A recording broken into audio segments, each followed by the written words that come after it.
Friends, welcome back to your Anees kitchen. నేను మీ శ్రావణి. ఈరోజు ఈ వీడియోలో సింపుల్గా ఎగ్ కర్రీ ఎలా చేయాలో చూపించేస్తా. ముందుగా ఎగ్స్ని బాయిల్ చేసి పక్కన పెట్టేసుకొని ఒక కడాయి తీసుకొని 2 టేబుల్ స్పూన్స్ ఆయిల్, కొంచెం ఆవాలు, ఒక 3 తెల్లగడ్డ పీసెస్, ఒక హాఫ్ కప్ ఆనియన్ అనమాట. ఆనియన్స్ ఇంకా చెప్పాలి అనుకుంటే ఒక మీడియం సైజ్ ఒక్క ఆనియన్ తీసుకొని రఫ్గా కట్ చేసుకొని వేసుకోండి. ఇది కొంచెం ఫ్రై అయింది. టమాటో వచ్చేసి 2 మీడియం సైజ్ లేదు, 2 బిగ్ సైజ్ టమాటోస్ తీసుకున్నా పర్లేదు, పులుపు కరెక్ట్గా ఉంటుందన్నమాట.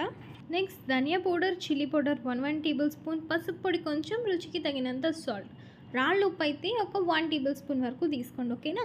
మొత్తాన్ని ఫ్రై చేసి ఇందులోకి వాటర్ వేసేసుకొని ఒక 1.5 గ్లాస్ టు 2 గ్లాసెస్, మీకు ఎంత థిక్గా కావాలి గ్రేవీ అన్నది దాన్ని బట్టి.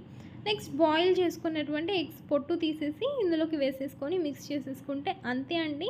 ఇది బాగా మరగనివ్వండి, ఒక 20 మినిట్స్. మధ్యలో అలా మిక్స్ చేస్తూ ఉంటే మన ఎగ్ కర్రీ రెడీ. నచ్చితే ట్రై చేయండి. బాయ్.